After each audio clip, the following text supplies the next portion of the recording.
시청자 여러분 안녕하십니까. 굿모닝 인포미스 경제훈풍 시작합니다. 엔비디아 2분기 실적에 대한 실망감이 반도체주의 투자 심리 위축으로 이어졌지만 개인 투자자들은 여전히 반도체주에 대한 애정을 이어가고 있습니다. 외국인과 기관들은 국내 반도체주를 매도하는 반면 개인은 오히려 저가 매수의 기회로 인식하고 있는 건데요. 인더스트리 애널리스트 이주원 박사님 모시고 이 내용 알아보겠습니다. 어서 오세요. 예, 반갑습니다. 사실 엔비디아 실적 나오기 전부터 사실 우려됐던 사항이긴 합니다. 예, 이럴 줄 알았다 이렇게 말씀하시는 분들이 있는데 어떤 빌미가 될 수도 있고 실적 발표 이후 뭐 주가가 철렁인 건 사실이긴 합니다. 시가총액도 당연히 줄었고요. 이 엔비디아 실적 발표 후에 주가 흐름 분석 먼저 시작해 주시죠. 사실은 저희들이 일반적인 상황이긴 한데요. 어떤 기업들의 실적 발표 전까지는 기대감 때문에 주가 측면에선 상승을 하다가 막상 이제 실적 발표되고 나면 뭐 기대에 미치든 못 미치든 약세를 좀 보이는 상황이 대부분이거든요. 예. 근데 1분기 발표했을 때 엔비디아가 어떻게 보면 조금 이례적인 상황이었었죠. 그렇죠. 상승하다가 발표하고 더 한참 한 단계 더 점프를 했기 때문에 예. 어떻게 보면 그때가 조금 이례적인 상황이었는데 그때 엔비디아의 발표 날에 여러 가지 이제 뉘앙스 발표 내용을 살펴보면 납득이 가는 측면이 좀 있었고요. 예. 그때 사실은 그 이후로 계속 그 주가 상승할 수 있었던 모멘텀 실적에 대한 것들은 뭐 이미 대부분 다 시장에서는 어느 정도 예상을 했던 부분이라 네. 오히려 그동안에 2년 주기로 나오던 신제품 주기가 1년으로 단축될 수 있다라는 것. 그래서 블랙웰이 바로 올해 하반기부터 양산 바로 할 거라는 얘기가 있었고 그리고 또 바로 2026년대에 나올 수 있는 루빈칩에 대한 것도 미리 먼저 언급을 했었죠. 그렇죠. 이런 부분들이 상당히 미래에 대한 기대감. 그래서 이 정도면은 현재도 굉장히 고성장을 하고 있지만 이 성장세가 한동안 유지될 수 있겠다라는 시장의 기대감이 있었고 한동안 이 독점 체계를 무너뜨리기 쉽지 않겠다라는 그런 확신들이 있었기 때문에 사실은 뭐 분할하고 나서 기준으로 하면 이제 140달러까지 상승할 수 있었던 건데 그렇죠. 이번 2분기 실적 발표할 때는 사실 그때랑은 온도차 굉장히 많이 차이가 났었습니다. 네. 물론 뭐 시장 컨센서스를 다 상회하는 수치였다고 다 얘기는 하지만 그 수치라는 것들이 사실은 시장의 컨센서스 자체가 그러면 투자자들이 만족할 만한 수준이었냐라고 생각을 해보면은 사실은 뭐 이 정도는 당연히 달성할 수 있을 거다라고 생각했던 안전빵의 뭐 당연한 기준들이었다라는 그렇죠. 거라고 생각해보면 예. 1분기 실적 발표할 때 가졌던 그러한 미래에 대한 기대감은 굉장히 많이 감소할 수밖에 없었던 상황들인데요.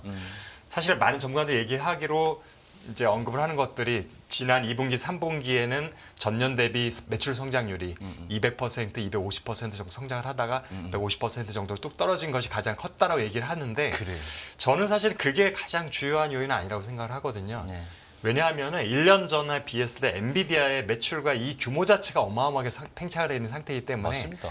성장률이 유지된다는 건 불가능한 거예요. 네. 빠르게 어떤 커졌기 때문에 성장률은 급격하게 낮아진 게 정상인데 그거가 뭐 투자자들에 대한 불확실성 내지는 미래에 대한 의구심이 생기게 했던 건 아닌데 저는 오히려 3분기 가이던스가 사실은 굉장히 실망스러웠던 수치였다고 저는 생각이 되거든요. 네.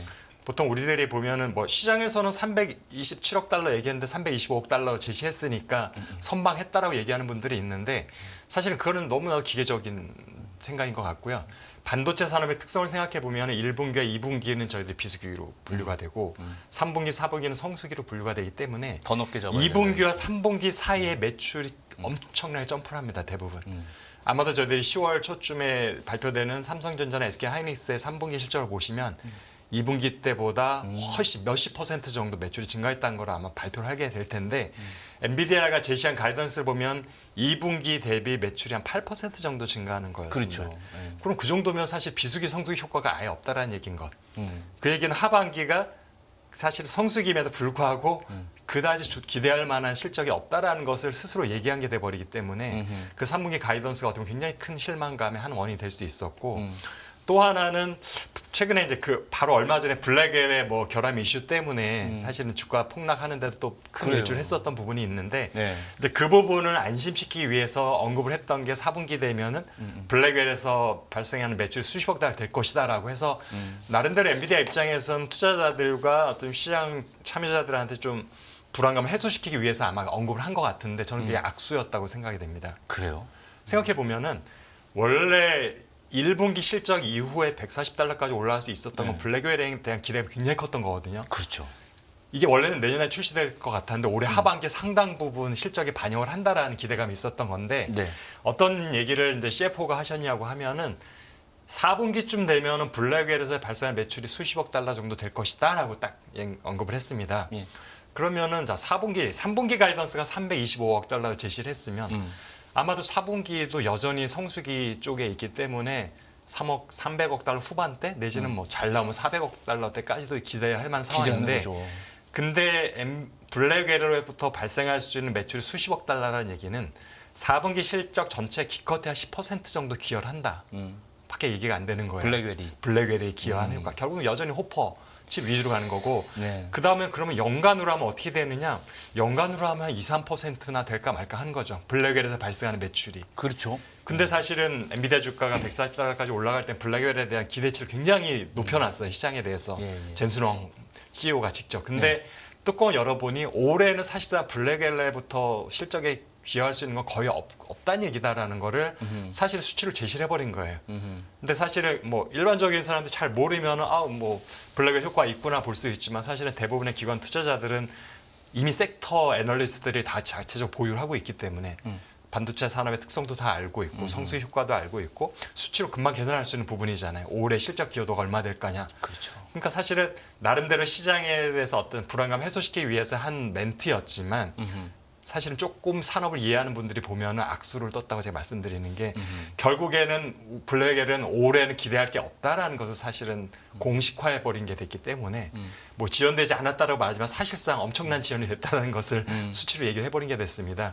그러다 보니까 어쨌든 뭐 2분기 실적이 생각보다 좋았다는 걸 떠나서 3분기 가이던스와 4분기 실적의 블랙웰의 기여도에 대한 부분들이 오히려 시장에서 성장성과 엔비디아의 수익성에 대한 의구심을 더 증폭시키는 계기가 됐다고 저는 생각이 되고 있습니다. 그래도 좀 정리를 해보면 정서적으로 정리해보면 엔비디아에 대한 기대가 너무 큰 거예요. 그렇죠. 이제까지 너무 크고 블랙웰에 대한 기대도 너무 크고 그 뒤에 나온 루미칩에 대한 기대도 너무 컸는데 가이던스 자체가 이걸 충족시키지 못하니까 이렇게 주가가 떨어지고 하는데 사실 주가 떨어졌다고 지금 120달러 부근 아니에요 지금. 연초에 대비로 해보면 뭐 아직도 굉장히 높이 상승해 있는 상태이기 그리고 때문에 사실 예상보다 어떤 실적 예상치보다 덜 오른 거지 사실은 계속 오르고 맞습니다. 있고. 50달러 수준에서 140까지 네. 갔다가 예.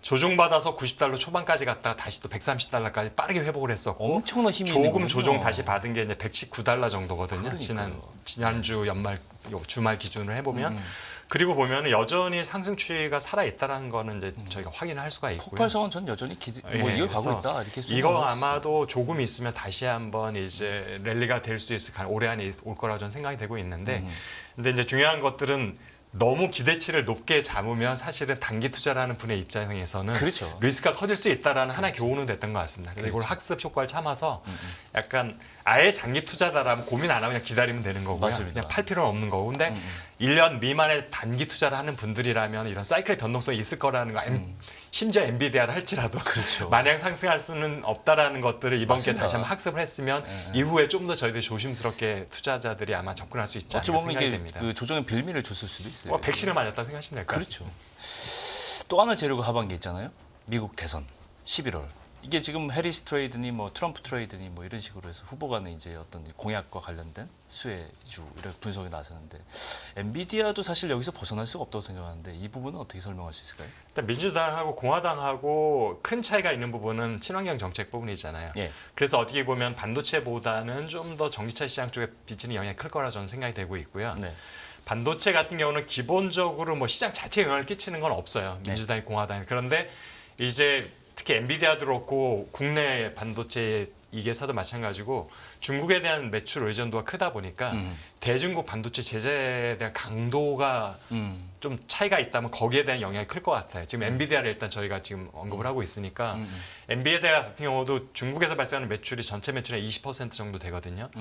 근데 그것도 그나마 상반기에 이제 H백에 대한 것들이 완전히 전면 수출이 막히니까 H22라는 좀 저가 모델을 만들어 가지고 지금 수출하고 있는데 예. 이제 조만간 상무부에서 발표를 하겠죠. 이제 다시 한번 좀 더 강한 제재안을 내놓겠다 HBM 관련해서. 근데 거기서 뭐 했을 때 과연 HBM과 엔비디아 칩에 대해서 어느 정도까지를 허용하고 어디 이상을 불허할 건가 지금 확실치가 않아서요. 이제 그 가이던스가 근데 지금 민주당인 상황이잖아요. 네. 그러니까 정권에 상관없이 대중국 때리기는 계속될 거기 때문에 저는 대통령이 누가 되냐에 큰 영향이 있지는 않을 것 같고 전체적으로 중국에 대한 리스크가 커지고 있는 것들이 지속되겠다. 좀 더 강화될 수 있겠다. 그다음에 특히 지금은 대선 앞두고 있으니까 좀 더 선명성 경쟁을 하고 있는 것 같아요. 중국을 좀 더 많이 때릴수록 표를 받아올 수 있다라는 그런 어떤 기대감들이 있어서 양쪽 대선 주자 모두 다 중국에 대해서는 강경책을 내놓고 있는데 일단 대선이 끝나거나 오히려 약간의 유화 조치도 될 수 있다라는 여진이 있다고 생각이 되고 있고요. 근데 그거를 떠나서 일단은 대중국 의존도를 빨리빨리 낮춰가는 게 일단 맞다고 생각이 돼요. 엔비디아도 그렇고 네. 한국 삼성전자나 SK 하이닉스도 있고요. 그래서 근본적으로 누가 대통령이 되냐에 따른 큰 차이는 없을 거라 보고 있고요. 중국에 대한 리스크는 계속 증가할 거다라는 건 공통적이라고 생각이 됩니다. 조금 더 근본적인 질문인데 지금 연 중반부터 AI 거품론 이게 좀 나왔단 말이에요. 그러면 AI 거품론 결국 이제 중심에는 엔비디아가 있는 건데 AI 거품론이라는 건 사실 지금 얘기할 수 있는 건 아니고 그게 뭐 실제로 거품이 많이 끼었을 수 있다고 생각도 되는데 그렇게 생각했을 때 이 위험성과 엔비디아에 대한 투자 전략은 좀 아까도 말씀해 주셨긴 했는데 어떻게 연관을 지어서 좀 전략을 짜보면 좋을까 그런 생각도 해봅니다. 이게 사실은 그 AI에 대한 전반적으로 엔비디아뿐만이 아니라 예. AI에 대한 우려를 말씀하시는 분들, 그다음에 굉장히 긍정적으로 보는 분들도 보면은 사실 양쪽 다 사실은 굉장히 어떤 납득할 만한 근거들은 있어요. 네. 양쪽 주장이 모두 다. 그럼에도 불구하고 이제 저의 입장을 얘기하면 양쪽 다 절반만 맞았고 절반은 틀렸다라고 생각을 하고 있어서요. 그러니까 사실은 저희 이게 뭐 비관론이라고 해야 될지는 모르겠지만 AI 시장에 대해서 너무 거품이 꼈다. 좀 있으면 굉장히 급격하게 무너질 거라고 얘기하는 것에 대해서 그 근거는 뭐냐 하면은 마땅한 비즈니스 모델이 없다. 챗 GTP 이후로 사실은 딱히 최종적인 수요자들이 돈을 쓰고라도 나는 AI 서비스를 이용하겠다 할 만한 매력이 느껴지는 서비스가 크지 않다라는 거고요.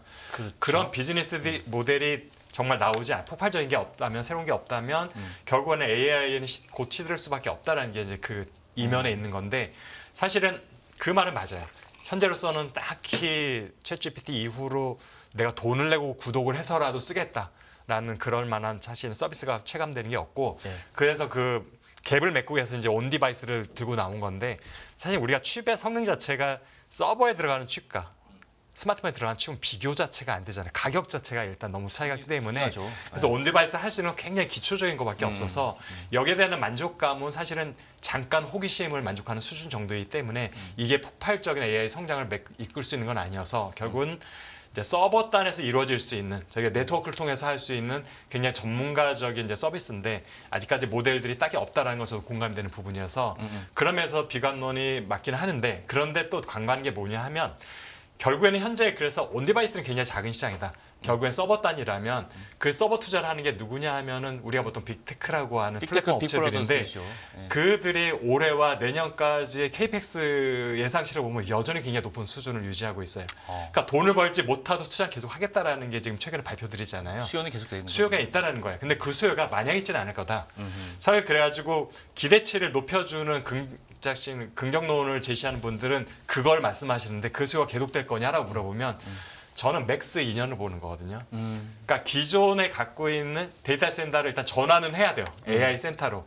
왜냐? 안 하면은 생존할 수 없거든요. 경쟁사가 하기 때문에 안 할 수는 없는데. 그렇죠. 그래서 최근에도 뭐냐면 비관론자들 말하는 거는 봐라.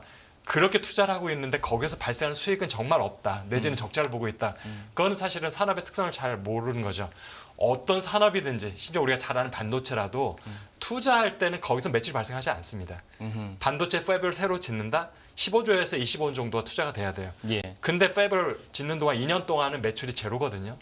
뭐 그런 특성은 당연히 있는 거라서 투자하기에는 수익이 발생하지 않는 건 좀 자연스러운 이야기인데 그렇다고 그때 투자를 안 하면 어떻게 되느냐? 미래에 시장이 본격적으로 형성됐을 때 난 생존할 수 없고 치킨 게임에서 난 도태될 수밖에 없는 거라 그렇죠. 지금 수익이 없지만 그래서 빅테크 업체들은 투자할 수밖에 없는 건데 그게 본인들이 보유하고 있는 데이터 센터 총 캐파의 50%가 넘어가면 좀 둔화될 거라 보고 있고요. 60% 70% 되면 일단 중단될 거라 보고 있습니다. 거의 마무리 국면이니까. 그렇지 마무리가 되는 거죠. 그 다음에는 왜냐하면 나머지 한 30-40%는 기존의 데이터 센터라도 충분히 가능한 서비스들이기 때문에 굳이 AI 필요 없어서 100% 전환 안 할 거라고 보고 있고요. 그래서 아마도 50%가 넘어가기 시작하면 기업별로 본인의 서비스 포트폴리오에 따라서 조금 더 가는 기업이 있을 거고 멈출 거라는 기업이 있을 건데 그 시점이 뭐 전환 투자 수요니까 맥스 2년이라고 저는 보고 있는 거고요. 그때쯤 돼서는 정말 비즈니스 모델이 있느냐 없냐에 따라서 그렇겠죠. 계속 고할 거냐 그렇죠. 급격하게 둔화될 거냐 거기서 갈림길이 날 건데 그거는 현재로서는 맞다 틀리다가 아니라 모르는 거죠. 그렇죠.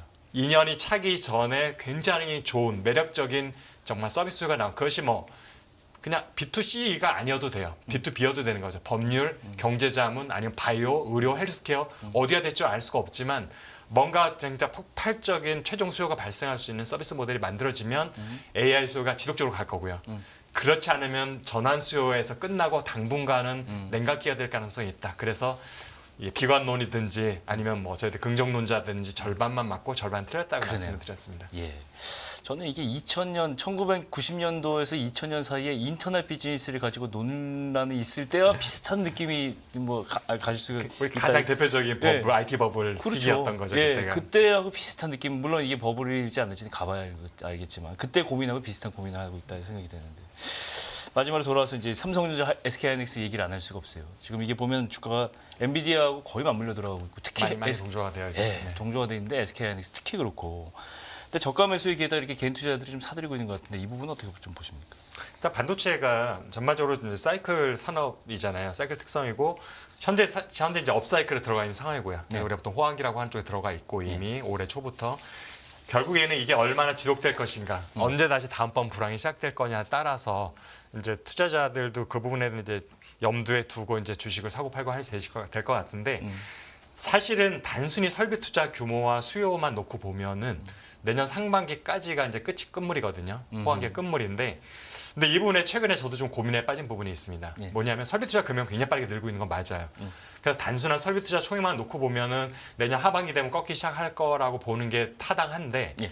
근데 거기서 약간 고민이 생긴 게 뭐냐 하면 이제 설비 투자의 질적인 부분에 과거 변화가 생겼다라는 것. 과거에는 설비 투자가 예를 들어 100만큼 되면 거의 100만큼이 취배, 그러니까 확대로 늘어나는 거예요. 생산된 취배량, 물량 자체로. 그 얘기는 랜드든지 디램이든지 전공정 투자 쪽에 집중돼 있기 때문에 결국에는 그거는 취배 물량으로 반영될 수밖에 없는데, 그렇죠. 올해와 내년 최근에 투자 보면은 메모리도 특히 이제 그 투자가 HBM 위주로 많이 가다 보니까 예. HBM은 사실은 전공정도 여전히 많은 투자를 하고 있지만 테스트와 패키지 쪽의 비중이 높아지고 있는 추세입니다. 쪽이요. 그래서 전공당 투자가 증가율이 뭐 5%에서 10% 내외라고 한다면 테스트나 패키지는 30%에서 50% 정도 굉장히 높은 성장을. 그 얘기는 테스트나 패키지 쪽에 투자가 늘어나는데 전공량이 크게 늘지 않으면 생산되는 취배 개수는 그렇게 크게 늘지 않는다는 얘기거든요. 그러니까 공급 과잉의 우려가 굉장히 줄어드는 거죠. 설비 투자 총액은 증가함에도 불구하고. 그렇겠네요. 예. 그 얘기는 지금 결국에는 HBM을 어쨌든 필두로 해서 이제는 메모리 업체의 단일 칩보다는 준 패키지, 준 수주 업체, 반 정도 수주의 특성을 갖는 쪽의 제품 쪽으로 눈을 돌리기 시작했고 그 비중이 높아지기 시작했다는 것이 최근에 이제 설비투자 투자의 트렌드에서 나타나고 있는 부분이라 예. 만약 이런 투자 트렌드가 내년에도 계속 지속되고 후년까지 간다고 하면 원래는 내년 하반기면 와야 될 공급 과잉 현상이 상당히 지연될 수 있는 가능성이 지금 열려 있다라는 부분. 그런 부분에서 그렇게 되면 이제 호황기가 좀 더 길어질 수 있는 여지가 있거든요. 그래서 그 부분을 좀 더 저도 지켜보고 있는 상황입니다. 말씀하신 대로 지금 굉장히 내년까지 그 반도체 사이클을 봤을 때 이슈들도 많고 변화도 굉장히 하반기에 많을 거다 이렇게 생각이 되는데 계속 재료가 있을 때마다 좀 나와주셔서 설명 좀 알겠습니다. 저도 계속 공부를 하겠습니다. 주시기 바랍니다. 네, 오늘 인더스트리 애널리스트 이주환 박사님 이좀 모시고 함께 반도체 빅 이슈들 함께 살펴봤습니다. 오늘 말씀 고맙습니다. 네, 감사합니다. 100세 시대는 옛말, 이제는 120세 시대를 준비해야 합니다. 여러분은 어떤 준비를 하고 계신가요? 나의 미래를 단단하게 만드는 가장 현실적인 세 가지 도구. 세 가지 도구가 준비된 자만이 더 나은 미래의 주인이 될 수 있습니다. 흔들리지 않는 미래를 위한 인생 전략. 지금 만나보세요.